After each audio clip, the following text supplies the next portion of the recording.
আল্লাহ পাক নারীদেরকে কত সম্মান কত মর্যাদা দিয়েছে আমার রাসূলুল্লাহ জানিয়ে দিলে।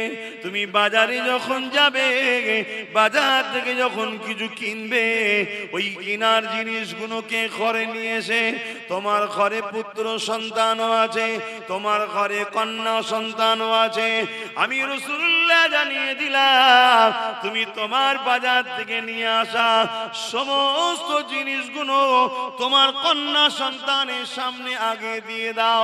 তোমার কন্যার যেটা যেটা পছন্দ সেটা সেটা সে আগে নিয়ে নেবে, বাকি যেটা থাকবে ওটা তোমার পুত্র সন্তানকে দাও।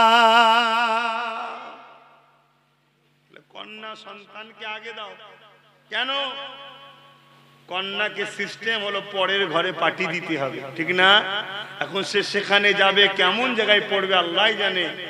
কমসে কম তুমি বাপ, তুমি জান প্রাণ দিয়ে ছোটবেলা থেকে তাকে পুত্রর থেকে বেশি ভালোবাসো, কারণ পুত্র তো তোমার বাড়ি রয়ে যাবে আর তোমার মেয়েটা কার বাড়ি চলে যাবে।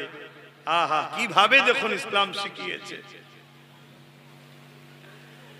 মুসলমান ঘরের ছেলে মেয়েরা, তরুণেরা, এ নবী পাকের প্রেমিকেরা, আল্লাহ নবী, নূহ নবী, দয়া নবী এইভাবে মানুষকে বুঝাতে লাগলে, বাবারা তোমরা তোমাদের কন্যাগুলোকে জ্যান্ত পুঁতে দিও না বাবা, তোমরা তোমাদের কন্যাগুলোকে মেরে দিও নি বাবা। পানি বন্ধ হয়ে গেছে, বসো না বাবা। এত পানি পানি, একটু দুটো পানি পোটা পড়েছে, ঘেবড়ে যাচ্ছে সব। তোমাদের নিয়ে তাহলে মা বোনদের জন্য কি লড়াই হবে? হ্যাঁ, মা বোনদের জন্য লড়াই করতে গেলে পাহাড়কে কেটে রাস্তাও তৈরি করতে হলে রাস্তাও তৈরি করতে হবে। পিছিয়ে গেলে হবে নাকি? তোমাদের যদি এই সামান্য পানি টিপাতেই হয়,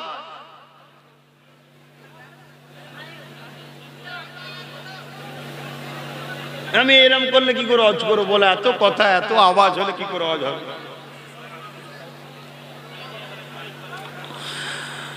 যাদের হৃদয়ে আছে আল্লাহর ভয়,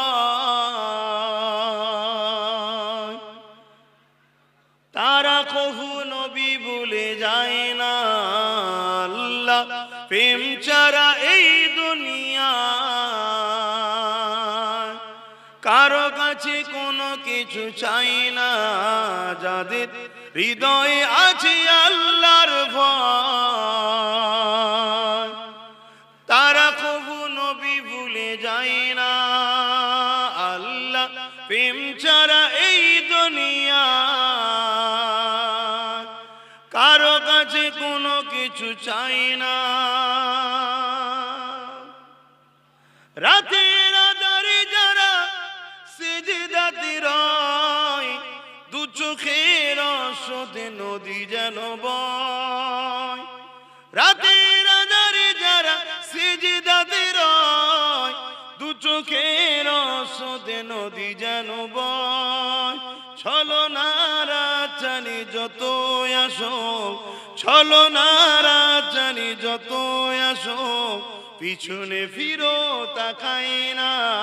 যাদের হৃদয়ে আছে আল্লাহর ভয়, তারা কবু নবী ভুলে যায় না।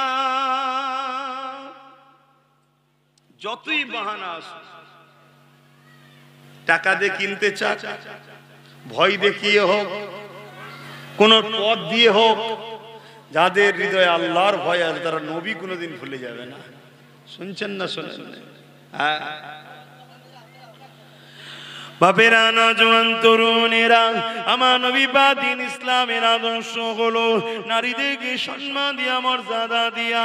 এ যুবকেরা, তরুণীরা, বাপেরা, তুমি আমি রাস্তা দিয়ে কোনোদিন একদিন যাচ্ছিলাম, হঠাৎ করে দেখে স্কুলের একটা কন্যা সন্তান, আমাদেরই ঘরের একটা বেটি, আমার দেশের কোনো নারী, সে মুসলিম ঘরে হোক আর যে কোনো ধর্মেরই মেয়ে হোক, যদি সে বিপদে পড়ে যায়, যায়, হঠাৎ করে তার পাশে দেখতে লেগেছো দু চারটে পশু তার উপরে জুলুম করতে লেগেছে, মানবরূপী পশু। তুমি যদি নবীর উম্মত হও, সেই মেয়ের পাশে তোমাকে দাঁড়াতে হবে। সে যদি অন্য ধর্মের কন্যা সন্তান হয়, তোমাকে ধর্ম দেখলে হবে না। সে নারী জাত, আল্লাহর সৃষ্টি। ওই বেটির পাশে দাঁড়াতে হবে, ওই মেয়ের পাশে দাঁড়াতে হবে, ওই মায়ের পাশে দাঁড়াতে হবে, ওই বোনের পাশে দাঁড়াতে হবে। দাঁড়াতে গিয়ে যদি ওই জালিমদের আঘাতে তুমি মারা যাও, ওই জালিমদের অত্যাচারে তুমি শহীদ হয়ে যাও, মনে রাখবে আমার আল্লাহ তোমাকে বিহিসাব জান্নাতি বানিয়ে দেবে। হ্যাঁ, শুনে রেখে দাও, ইসলামে কি বলে? এ যুবকেরা, তরুণীরা, বাপেরা, আল্লাহ নবী জানিয়ে দিলে লা ইয়ারহামুল্লাহু মান লা ইয়ারহামুন নাস। যে মানুষের উপরে দয়া করে না, সে আল্লাহ পাকের দয়া পাবে না। যে মানুষের উপরে দয়া করে, সে আল্লাহ পাকের দয়া পাবে। এখানে নাস বলা আছে, নাস মানে মানুষ, নাস মানে মুসলমান, হিন্দু, খ্রিস্টান, দলিত যেই হোক না কেন, মানুষ মানুষ। এই মানুষের ঘরের কোনো বেটিরা বা কোনো গরিব পুরুষ বা যেই হোক, মানুষ যখন বিপদে পড়ে যাবে, তার পাশে যে দাঁড়াবে, তার উপরে যে ইহসান করবে, দয়া দেখাবে, আমার আল্লাহ তাদের উপরে দয়া করে। আরো জোরে বলুন সুবহান। এর নাম ইসলাম। কিন্তু দুঃখের সাথে বলতে হয়, মিডিয়ায় অন্য প্রচার হচ্ছে না। কি গো, মিডিয়া খুললেই দাঁড়ি, টুপি, মসজিদ, মাদ্রাসা দেখা যাচ্ছে না? এ হচ্ছে না, এটা অন্য কারণ বাপ। কেন এই পৃথিবীতে কিছু কিছু লোকের শখ মানুষের প্রভু হব, মানুষের খোদা হওয়ার শখ যায়, শুনছেন না? তো ওরা জানে ইসলাম থাকলে আমার খোদাইত্ব জীবন আর হবে না। কেন কেউ না আমার পিছনে লাগলেও, দুজন যদি মুসলমান দাঁড়িয়ে থাকে ইসলামের প্রকৃত অনুসারী, এই দুজনই একদিন আমার জবানা জব্দ করবে। কথা বুঝছেন না? বুঝেন না? এরাই লোককে বুঝাবে যে মানুষের খোদা হয় কি করে। হ্যাঁ, হতে পারে সে বড় নেতা হয়েছে, বড় অর্থশালী হয়েছে, বড় পদে আছে, বড় ক্ষমতাশালী, সব ঠিক আছে, কিন্তু মানুষ তো সে তো খোদা নয়, সে তো মালিক নয়। তার দাসত্ব আমি করবো কেন? এটা তো আমরা বুঝাবো। এ কথা বুঝছেন না? বুঝেন না? তাই ইসলামের বিরুদ্ধে এত কিছু প্রোপাগান্ডা তৈরি হয়। কেন ইসলাম দাসত্ব প্রথাকে ভেঙে চুরমার করে দিয়ে মানুষকে আজাদ করেছে। জোরে বলুন সুবহানাল্লাহ।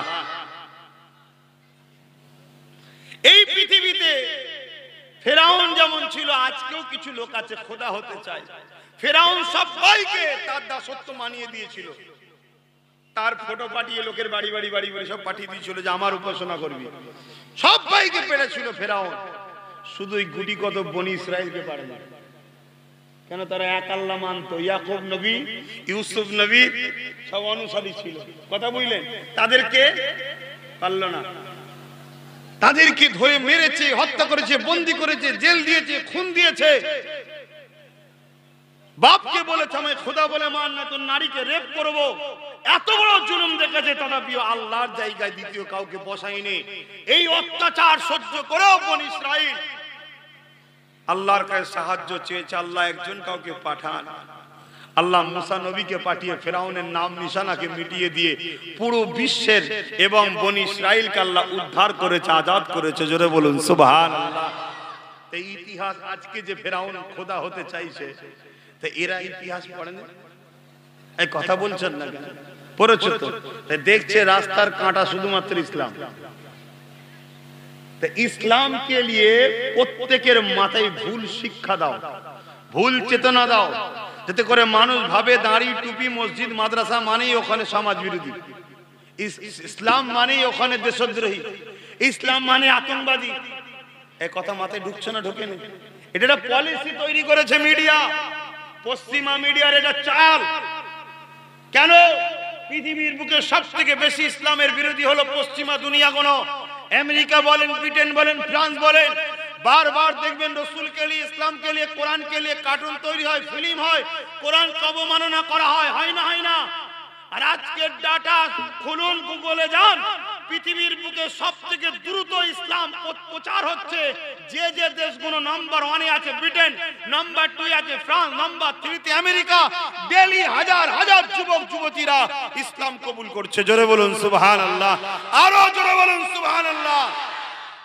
তাদের মানুষের উপরে অত্যাচারের শাসনকে যে চাপিয়ে দেওয়া, জুলুমকে যে চাপিয়ে দেওয়া, প্রভুত্বকে যে চাপিয়ে দেওয়া, মানুষ মানুষের প্রভু হবে, এই যে মেন্টালিটি তাদের, এই মেন্টালিটিকে তারা রুখে রাখতে পারছে না। মানুষ শিক্ষিত হচ্ছে, মোবাইল হাতে, গুগলকে জিজ্ঞেস করছে, গুগল পৃথিবীর শ্রেষ্ঠ মানুষ কে বলো? গুগল বলছে মোহাম্মদ রাসূল সাল্লাল্লাহু আলাইহি সাল্লাম। জোরে বলুন সুবহানাল্লাহ। ছেলেরা কম্পিউটারে মোহাম্মদ রাসূলের জীবনী পড়ছে, ইংলিশ যে জানে ইংলিশে, যে আরবি জানে আরবিতে, যে হিন্দিতে জানে হিন্দিতে, যে যে ভাষায় জানে, যে পার্সি ভাষা জানে পার্সিতে, যে সামারিটান ভাষা জানে সামারিটান, যে যে ভাষায় রিসার্চ করে দেখছে, আরে ইনি তো আমাদের জন্য এসেছে। খ্রিস্টানেরা ঈসা নবীকে নবী বলে মানে না? ঈসা নবীও বলেছে একজন আসছে, একজন আসছে, একজন আসছে। কে? আহমদ সাল্লাল্লাহু আলাইহি সাল্লাম। ইনজিলে জিনার নাম, তৌরাতে জিনার নাম, জবুরে জিনার নাম। তিনাকে জিজ্ঞাসা করা হয়েছে যে আপনি কে? তাহলে ঈসা নবী বলছে আমি সুলতানের প্রধান উজির। যেমন কোন সহিংসা আসলে আগে যায় না, রাস্তা ক্লিয়ার করো, রাস্তা ক্লিয়ার করো, আদেবের সঙ্গে দাঁড়াও, সহিংসা আসছে, সহিংসা আসছে। তা আমি ঈসা হলাম আমেনা লালের প্রধান উজির। আমি দুনিয়াকে বলতে এসেছি আদব হয়ে দাঁড়িয়ে যাও, সম্মান তাজিম করো। দোনো জাহানের সুলতান পৃথিবীতে আসতে শুরু করেছে। জোরে বলুন সুবহানাল্লাহ। তাদের যা বিশ্বাস ঈসা নবীকে, ঈসা নবীও বলছে মুহাম্মদ সাল্লাল্লাহু আলাইহি ওয়াসাল্লাম। তাদের ঘরের ছেলেরা তো সব নবীকে মেনে নিচ্ছে। এই কথা বুঝছেন না? বোঝেন? তাই কি করবে? ইসলাম গেলে ফিল্ম করছে, মুহাম্মদ রাসূলকে কার্টুন করছে, নানা রকম সব প্রোপাগান্ডা তৈরি করে ছড়াচ্ছে। কথা বুঝে আসছে না? না, এই হাওয়া বাপ আমাদের এখানেও শুরু হয়েছে। এই হাওয়া আমাদের এখানেও নিঃশ্বাস করে শুরু হয়েছে। একদল দেখবেন কখন কোরআনের নিয়ে কেস করতে যাচ্ছে, কখনো বলছে ইসলামকে মিটিয়ে দেবো। আরে যে তার গায়ের একটা দাঁত চুনকুনি মিটাতে পারে না, সে বলছে ইসলাম মিটিয়ে দেবো। কথা বুঝে আসছে না? নাই। রোজ সকালে হলে যাকে মেথর হতে হয়, মেথর পর্যন্ত নাকি আপনারা হন না? হন না, অন্যজন ছুচিয়ে দেয়? হ্যাঁ, কে হয়? কথা বলছেন না তো? নিজেরা নিজেরাই করেন তো নাকি? তাহলে সকাল হলে মেথর হতে হয় না? হয় না। মেথর কাকে বলে বুঝতে পারছেন না? সে আবার বলছে ইসলাম মিটিয়ে দেবে। অথচ এদের জানা দরকার, চিঙ্গিস খান চেয়েছিল ইসলাম মিটাবো, মিটাতে পারেনি। হালাকু খান চেয়েছিল ইসলাম মিটাবো, তারা মিটে গেছে, ইসলাম মিটাতে পারেনি। কেন? ইসলাম এমন একটা সিস্টেম। বুশ বলেছিল আমেরিকায় ইসলাম মিটিয়ে দেবো, বুশের কন্যা কোরআনের হাফেজ হয়ে ইসলাম মেনে নিয়েছে। জোরে বলুন সুবহানাল্লাহ। ইসলাম এমন একটা সত্য, যে মিটাতে যায় সেই নয় তার ঘরের ছেলে। এই আমার দেশে একজন মসজিদ ভেঙেছিল, জানেন না? সেই দেখা যাচ্ছে মানে 100 মসজিদ বানিয়ে ফেলেছে। বলুন সুবহানাল্লাহ। ইসলাম, ইসলাম প্রতিশোধ লাই না, ইসলাম বদলা লাই না, ইসলাম বদলে দেয়। জোরে বলুন সুবহানাল্লাহ। ইসলাম কি করে? বদলে দেয়। প্রতিশোধ দিলে তো ভালো হতো, লড়াইটা ভালো জমতো। ভয় হচ্ছে এরা বদলা লাই না, ইসলাম বদলে দেয়। উদাহরণস্বরূপ একটা বলছি, হযরত উমর ফারুক নাম শুনেছেন না? কি গো, শুনেছেন না শোনেননি? পৃথিবীর সবাই নাম জানে, ঠিক না ঠিক? এখন আমেরিকার যিনি প্রেসিডেন্ট তাকে জিজ্ঞেস করে উমরের নাম শুনেছেন, সেও থরথর করে কাঁপবে। হ্যাঁ শুনেছি, শুনেছি। শুনছেন না শোনেননি? সবাই চেনে। কারণ ইনসাফের মানদণ্ডে উমরের তুলনায় দ্বিতীয় কেউ এখনো সহিংসা আসতে পারেনি। জোরে বলুন সুবহানাল্লাহ। অর্ধেক পৃথিবীর রাজত্ব পেয়েছিলেন। যখন অর্ধেক পৃথিবীর রাজত্ব পাওয়ার পর বাকি পৃথিবীর যে সেলিবিয়া সৈন্যরা ছিল, সেলিবিয়া রাষ্ট্ররা ছিল, ইসাই সাম্রাজ্য ছিল, ওমর ফারুক তাদের সেনা প্রধানদের সঙ্গে মিটিং এর জন্য যাচ্ছে। অর্ধেক পৃথিবীর সহিংসা যাচ্ছে একটা উট নিয়ে। ও তো উটের যে একজনকে দড়ি ধরতে হয় তো জানেন তো নাকি? হুজুরের সাথী একজন যাচ্ছে দড়ি ধরে ধরে। কিছুটা পথ যাওয়ার পরে হাঁটলে কি হয় ভাই? ঘাম হয়। শরীরে কষ্ট হয়, পিঠটা ভিজে গেছে ঘামে। কার? সাথী খাদেমের। ওমর ফারুক কোথায়? সুলতান অর্ধেক পৃথিবী উটের পিঠে। হুজুর দেখছেন আহারে ওর বড় কষ্ট হচ্ছে, এই দাঁড়াও বাবা, দাঁড় করাও। খাদেম দাঁড় করিয়েছে, হুজুর নেবে বলছে তুমি উটের পেটে ওঠো। খাদেম তো অবাক হয়ে গেছে, হুজুরি কি বলছেন? আপনি শাহিন শাহ, আপনি সুলতান, আমি তো আপনার মাইনে নিয়ে এটা বয়ে নিয়ে যাওয়ার জন্য। আরে বাবা ওঠো না, তুমিও মানুষ আমিও মানুষ। তোমাকে যদি আল্লাহ সুলতান করতো আর আমাকে যদি দড়িটা বয়াতো, তোমার মতো আমারই কষ্ট হতো বাপ, ওঠো। তার চোখ ভরা পানি নিয়ে সে পিঠে উঠেছে। ওমর ফারুক লাগাম ধরে নিয়ে যাচ্ছে। বলো বলো এরকম মানুষ পাওয়া যাবে? এখন তো একটা ছোট্ট পথ পেয়েছে, ঝাড় দিবার পথ, তাকে ধরতে পাওয়া যায় না। এই ভুল বলছি নাকি? তাকেই ধরা যায়নি। বাপরে বাপ, তার মিজাজি আলাদা, ঠাঁটি আলাদা, ভাঁটি আলাদা। হ্যাঁ, ও কি সময়, মানুষ খারাপ হয়ে যাচ্ছে আমরা। দেখুন এগুলো বুঝতে হবে, আমাদের ক্ষতি এতে। আমরা যখন খারাপ হয়ে যাব, সৃষ্টিকর্তার পক্ষ থেকে অভিশাপ আসবে, নানা রকম বিমার আসবে, রোগ আসবে, ঝড় আসবে, তুফান আসবে, নেস্তে নাবুদ করে দেবে। কেন? জুলুম বাড়লে আল্লাহ শেষ করে দেবে। আমার অধিকার নেই কোনো গরিবকে জুলুম করার, আমার অধিকার নেই কোনো মানুষের উপর অত্যাচার করার। কেন? আমি তাকে বানাইনি তো, তারপর জুলুম করি কি করে? কারো খাবার কেড়ে লিয়া, কাউকে লুটা, কারো উপর জুলুম করা, কাউকে মিথ্যা কেস দেওয়া, এ অধিকার আমার নেই। কেন? আমিও যিনার সৃষ্টি, উনিও তিনার সৃষ্টি। অতএব তিনার সৃষ্টিকে কেউ যদি ক্ষতি করে, তিনি ছেড়ে দেবে না। আর এই সমাজ যখন খারাপ বেড়ে যাবে, তখন সমাজের উপর আযাব আসবে। তো যাক, আমি যে কথা বলছিলাম, এইভাবে পালাক্রমে কখন ওমর ফারুক চাপে, কখন উনি চাপে। ওমর ফারুক হুজুর কখন চাপে, কখন ওই খাদেম চাপে। চাপতে চাপতে চাপতে রোমে গিয়ে পৌঁছেছে। রোম সাম্রাজ্যের এতে গিয়ে পৌঁছেছে, বর্ডারে একদম। আর সব ওমর ফারুক আসছে, বড় বড় সেই সব দেশের নেতা, রাজা, উজির, প্রধানমন্ত্রী, মুখ্যমন্ত্রী, তারা কি বলে প্রধান সেনাপতি, সবাই এসে বর্ডারে দাঁড়িয়ে আছে। সবাই মনে করছে আল্লাহর কি হুকুম। সেই সময় যখন বর্ডারের কাছে গেছে, তখন পালা পড়েছে ওমর ফারুকের দড়ি টানা আর খাদেমের উটের পিঠে। আর সবাই মনে করছে ওইটা হয়তো ওমর ফারুক অর্ধেক পৃথিবীর সুলতান, ওইটা। তাই ওনাকে ইস্তেকবাল করছে আর করছে। তখন খাদেম তো ওপরে বসে বসে ভাবছে কি হবে, আল্লাহ কি বিপদে পড়লাম। এ তো লজ্জার কথা, ঠিক না? সেন্টিমেন্টে লাগবে লাগবে না? তখন উনি তাড়াতাড়ি বলছে আরে আমি নয় উনি। বল তার মানে সুলতানকে দিয়ে তুমি এসব করাচ্ছ? বলছে এটা আমি করিনি, উনি আমাকে চাপিয়েছে। তখন সমস্ত খ্রিস্টান সম্প্রদায়ের মানুষরাও, রোমারীয়রাও বলেছিল যে সুলতান তার একটা খাদেমকে এত সম্মান দেয়, তার আন্ডারে আমাদের থাকতে কোনো আপত্তি নাই। জোরে বলুন সুবহানাল্লাহ, আল্লাহু আকবার। তো এই আদর্শ ওমর ফারুক কাছে পেয়েছে। ওমর ফারুক আগে এরকম ছিল নাকি? বলুন। এখন হুজুরের বিষয় বলতে গেলেও তো ভয় লাগে। কেন? হুজুর এখন কি বলে অনেক দামি হয়ে গেছেন না। তারপরেও ইতিহাসটা জানাতে হবে। ওমর ফারুক হুজুর প্রথমে আবু জেহেলের দিকে ছিল, মানে আবু জেহেলের দিকে নয়, উনি একজন লিডার ছিল মক্কার, শুনছেন তো? এবং এমন লিডার ছিল আবু জেহেল পর্যন্ত ওমর ফারুককে ভয় করতে, এত পাওয়ারফুল, এত শক্তিশালী ছিল। তখন হযরতও ছিল না, ফারুকও ছিল না, শুধু উমর ছিল, খাত্তাবের বেটা উমর। কিন্তু এইভাবে তো আমি নাম নিতে পারবো না, কারণ ভয় লাগছে আল্লাহ যদি নারাজ হয়ে যায়। ঠিক আছে, কিন্তু বুঝাবার জন্য বলছি। তা হযরত উমর ফারুক তখন শুধু ছিল উমর, আর এত পাওয়ারফুল ছিল পুরো মক্কার লাখো লোক, 10 লক্ষ লোক বসবাস করত। 10 লক্ষ লোক যদি একদিকে দাঁড়ায়, ওমর ফারুক যদি একদিকে দাঁড়ায়, এই 10 লক্ষ লোক শুনলে অবাক হয়ে যাবেন। ওমর ফারুককে দেখে ভয় কাঁপতো, এত শক্তিশালী মানুষ ছিলেন, এত পাওয়ারফুল লোক ছিলেন। কথা বললেন? কিন্তু তখন ছিলেন কোন দিকে? ওই দিকে। তো অনেক দিক দিয়ে আমার রাসূলকে রুখতে চাইছে, পাচ্ছে না। নবীর ইনসাফ, ইনসানিয়াত, মানবতা, লাকাদ কানা লাকুম ফি রাসূলিল্লাহি উসওয়াতুন হাসানাহ। দলে দলে দলে দলে আবু জেহেলের লোকেরা, উদবার লোকেরা, সাইবার লোকেরা, উমাইয়ার লোকেরা, এক কথায় গরিব অসহায় মানুষরা আযাদ দিচ্ছে। আমার রাসূল বলছেন সংগঠিত করছে, সবাই রাসূলুল্লাহর দিকে চলে যাচ্ছে। শুনছেন? তা আবু জেহেল, উদবা, সাইবা বড় পেরেশান হয়ে গেল যে কি করে রুকা যায়। লাস্টে ফয়সালা করলো মুহাম্মদ রাসূলকে কতল করে দেওয়া হবে। নাউজুবিল্লাহ, বলুন নাউজুবিল্লাহ। কে এই দায়িত্বটা নেবে? কারণ আমার নবী হলেন পৃথিবীর শ্রেষ্ঠ খানদানের ঘরের ছেলে। পৃথিবীর শ্রেষ্ঠ খানদানের ঘরে জন্ম হয়েছে কুরাইশ, কথা বুঝে আসছে?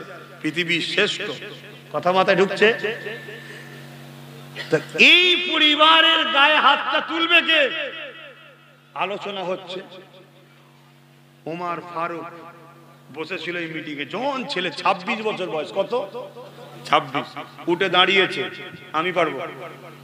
মোহাম্মদ রসুলের মাথাটাকে কেটে আনতে, নাউজুবিল্লাহ মিন জালিক, আমি পারবো। কি দেবে? সমস্ত নেতারা খুশি হয়ে গেছে। ওমর যখন বলেছে পারবে, ওর বিরুদ্ধে বলার কে আছে? কেন কেউ তো বলতে পারবে না। তো অনেক ঘোড়া, উট, সোনা দানা, তখন তো পয়সা সোনার হতো, দেবে। কথাবার্তা হয়ে গেল। তখন হয়েছে কতজন? মাত্র রাসূলুল্লাহর সাথে 39। কতজন? 39 জন সবে রাসূলুল্লাহর কথা মেনেছে। ওমর ফারুক যাওয়ার সময় বলছে, সরদারেরা মাল সব রেডি করো, যা দেবে বলেছো, যা দেবে বলেছো রেডি করো। 39 জন থেকে 40 আর হতে দেবো না, মোহাম্মদ রসুলের শের মুবারককে কেটে নিয়ে আসবো। নাউজুবিল্লাহ মিন জালিক। আর আমার আল্লাহর ফেরেশতার আওয়াজ তুলেছে, আল্লাহ উমর যাচ্ছে। আমার আল্লাহ বলছে, ফেরেশতা উমর কি বলে যাচ্ছে? 39 থেকে 40 হতে দেবে না, উমরকে তাড়াতাড়ি যেতে বলো, তাড়াতাড়ি যেতে বলো। আমি আল্লাহ উমরকেই 40 বানিয়ে দেবো। জোরে বলুন সুবহানাল্লাহ, আরো জোরে বলুন সুবহানাল্লাহ।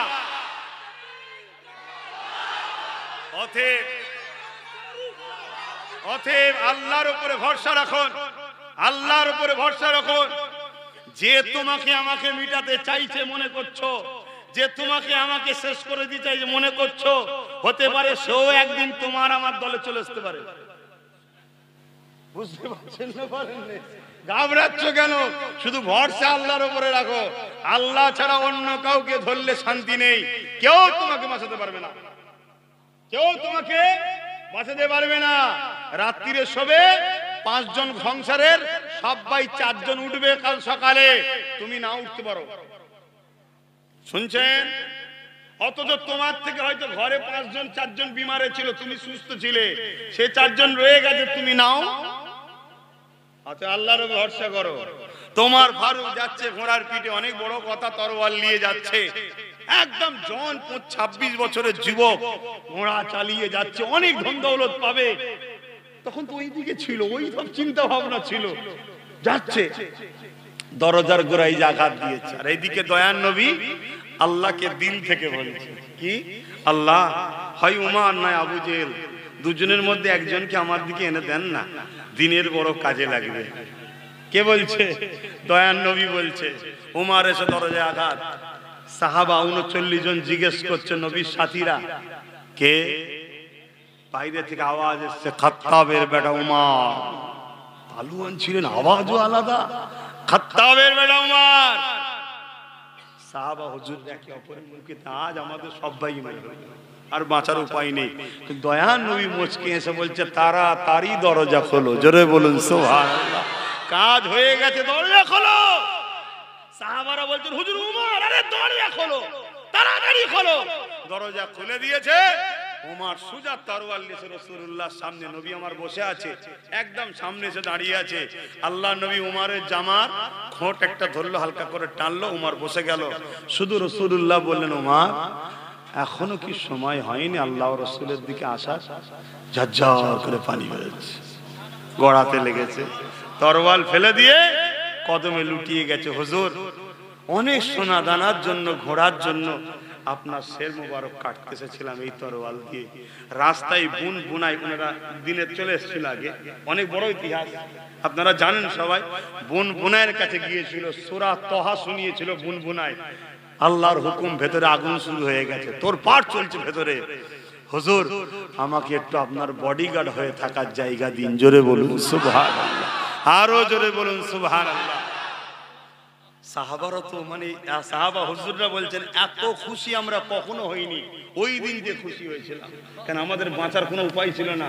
আমাদের ঘরে গরম বালিতে শুয়ে বুকে ভারী পাথর চাপিয়ে দিতে আবু জেহেল বাহিনীরা। উমর ফারুক যখন আমাদের দলে এসে গেছে, আমরা বুঝেলি যার আমাদেরকে কেউ ছোবে না, তাই আমরা বিরাট খুশি হয়েছিলাম। হযরত উমর ফারুক বলছেন, হুজুর একটু ইজাজত দেন, আমি কাবার সামনে যাব, গিয়ে আমি সাক্ষী দেব আশহাদু আল্লাহ ইলাহা ইল্লাল্লাহ ওয়া আশহাদু আন্না মুহাম্মাদুর আবদুহু ওয়া রাসূল। আমি সাক্ষী দেব হুজুর। আল্লাহ নবী বলে ওমর এখন নাই বাবা, সময় আছে। আল্লাহ নবীর সামনে ওমর ফারুক, হুজুর প্রথম থেকেই এরকম। হুজুর বললেন হুজুর আমি যখন জালিমদের দিকে ছিলাম, অত্যাচারীদের দিকে ছিলাম, মিথ্যাবাদীদের দিকে ছিলাম, তখন বুক চওড়া করে ঘুরে বেড়াতাম।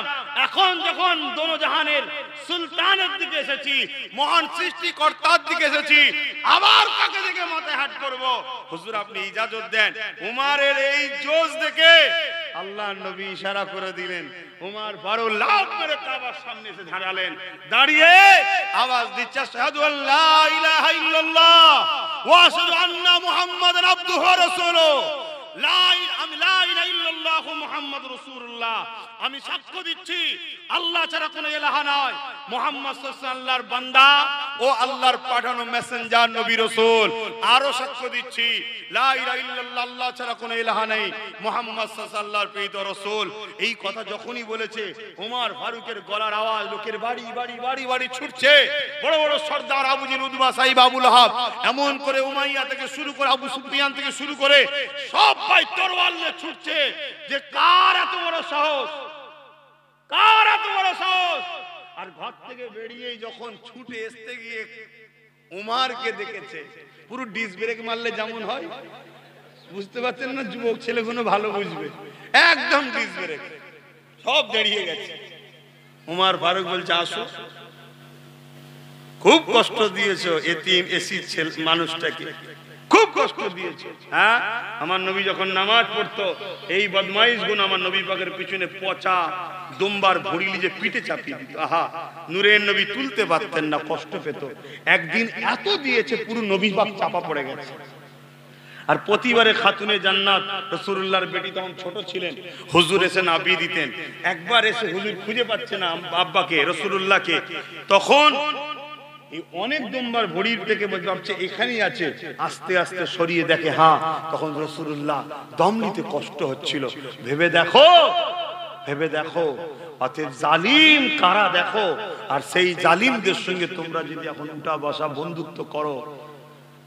আবু জেহেলের খসলত হলো নারীদের উপর জুলুম করা। আজকেও যারা নারীদের উপর জুলুম করে এরা আবু জেহেল। সে মুসলমান দাবি যতই করুক না কেন, এরা আবু জেহেল ছাড়া অন্য কিছু নয়। কথা মাথায় ঢুকছেন? যারা মানুষকে লোটে, মানুষের উপর অত্যাচার করে, যারা নিজের দেশকে লোটে, দেশের ক্ষতি করে, এগুলো হচ্ছে আবু জেহেলের খসলত। কারণ ইসলাম সভ্যতার নাম, ইনসাফের নাম, ইনসানিয়াতের নাম, প্রেমের নাম, ভালোবাসার নাম, এতিমকে সাহারা দিবার নাম, বিধবাকে সাহায্য করার নাম, মা বাপের সম্মান করার নাম, নিজের রাষ্ট্র মাতৃভূমিকে সার্বভৌমত্ব নিরাপদে রাখার নাম ইসলাম।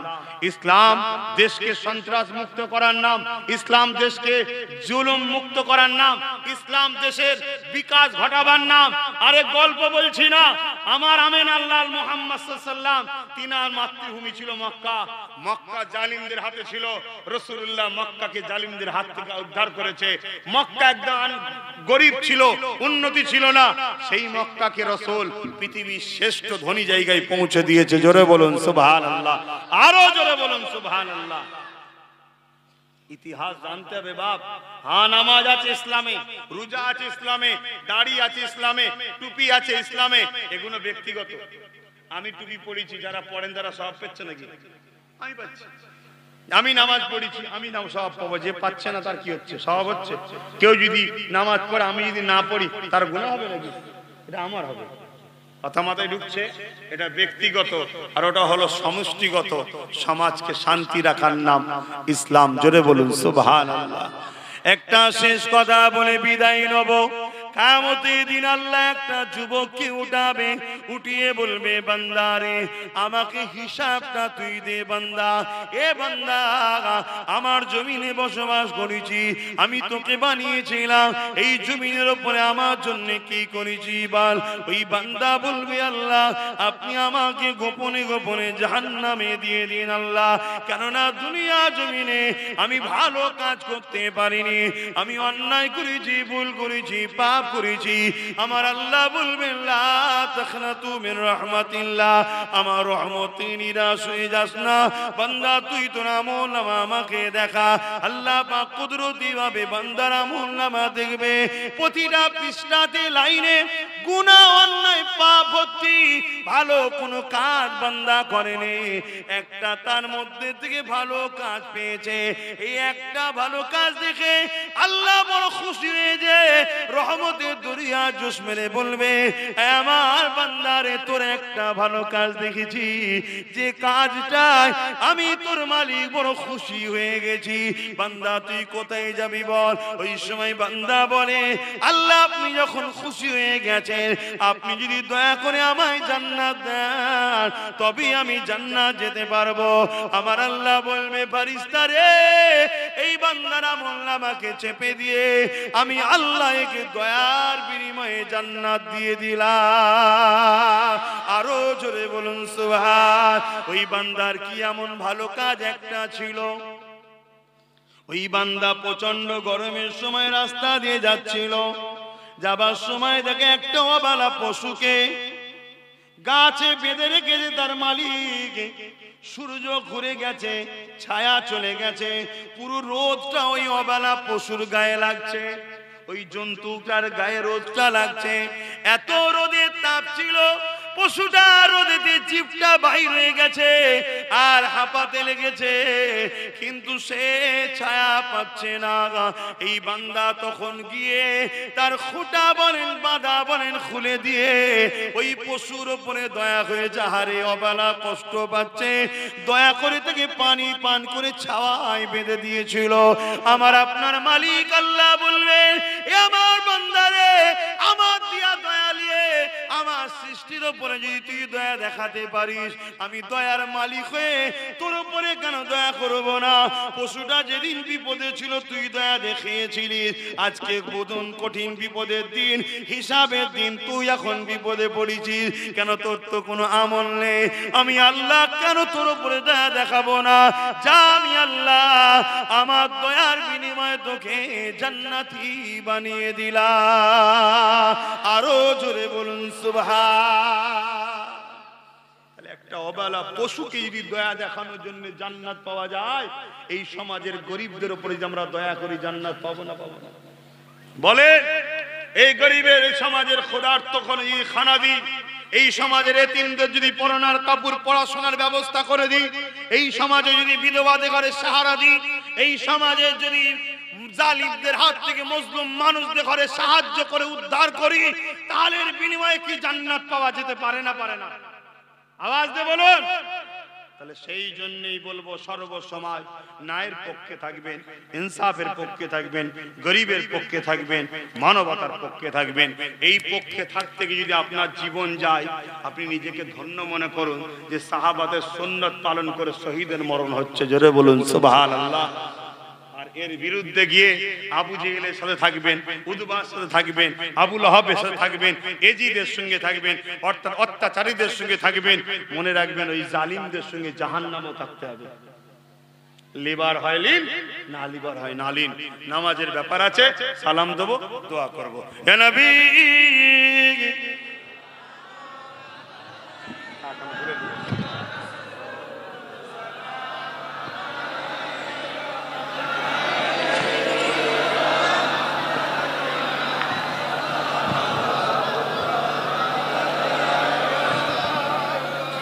বাপ দাঁড়িয়ে দাঁড়িয়ে একটা কথা জিজ্ঞেস করছে, আমি যা আলোচনা করলাম আপনারা শুনলেন তো সবাই? হ্যাঁ, তা আপনারা আমার দুশ্মন হলেন না? বন্ধুত্ব ছিল, আছে, থাকবে?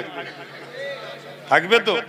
গরিবদের জন্য, অসহায় এতিম দুঃখীদের জন্য আমি লড়াই করছি, আপনারা আমার সাথে ছিলেন, আছেন তো নাকি? আল্লাহকে সাক্ষী রেখে বলেন আছেন তো নাকি? হাত তুলে বলো আছেন তো?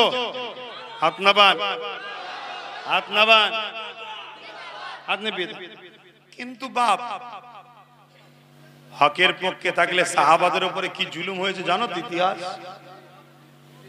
তোমাদের উপরও হতে পারে। থাকবে না পালিয়ে যাবে? জোরে বলো, থাকবে না পালিয়ে যাবে? কি হলো? ও আচ্ছা, বাকি ও যারা করছে করুক, তোমরা এদিকে দেখো। শুনছেন না শোনেন না? হকের পক্ষে থাকবেন না চলে যাবেন? তা বলছেন না। সাহাবাদের উপরে কি জুলুম হয়েছে জানেন তো? তো এই জুলুম হবে, ঘাবড়ে যাবেন? হ্যাঁ, হক ছেড়ে দিয়ে না হকের পক্ষে থেকে বাঁচা যায়? এক কথা বলেন। হ্যাঁ, তবু আমার তো মনে হয় হকের পক্ষে থাকার পরেও যদি জেল জরিমানা হয়, দুদিন পরে বেরিয়ে আসা যায়। আর না হক করে ঢুকলে একেবারে, বুঝতে পারছেন না, সে দূরে পেটিয়ে দেবে, আর আসা হবে না। বুঝতে পারছেন না, পারেন না? অতএব হকের পক্ষে থাকুন, ন্যায়ের পক্ষে থাকুন, গরিবের পক্ষে থাকুন, মানবতার পক্ষে থাকুন। আল্লাহ আমাদেরকে বোঝার তৌফিক দি, বলুন আল্লাহুম্মা আমিন। মনে রাখবেন, এটা আমাদের কাজ, এটা আমাদের কাজ। অন্য কেউ ধর্ম দেশকে ভালোবাসলে নেকি হবে কি আমি জানি না, তার কি বিশ্বাস আমি জানি না। এই কি করছিস তুই? কেন খুব শখ যাচ্ছে? সামনে আয়, জান খুলে তুলতে। কত বড় বদমাইশ হয়ে গেছে ছেলে। অন্য কেউ দেশকে ভালোবাসলে নেকি হবে কি জানি না, তবে আমি বড় পাওয়ারের সাথে বলে যাচ্ছি, যারা আমার রসুলকে ভালোবাসো, ইমানদার মুমিন মুসলমান যারা, তোমরা যদি দেশকে ভালোবাসো, এর বিনিময়ে নেকিও পাওয়া যায়। জোরে বলুন সুবহানাল্লাহ। তাই দেশকে ভালোবাসবে, পিয়ার করবে, দেশটার দিকে খেয়াল করো। আসো সালাম দি, ইয়া নবী সালাম, ইয়া রাসূল, ইয়া হাবিব সালাম।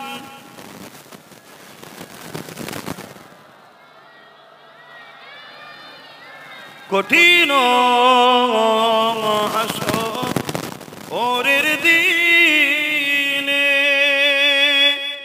কি আছে মোদের কপালে,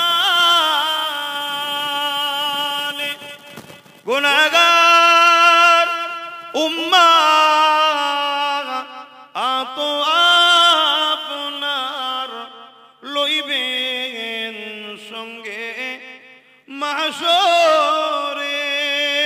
ইয়া নবী সালাম, ইয়া রাসূল, ইয়া হাবিব সালামাতুল্লাহ। বসে একটু দোয়া করব।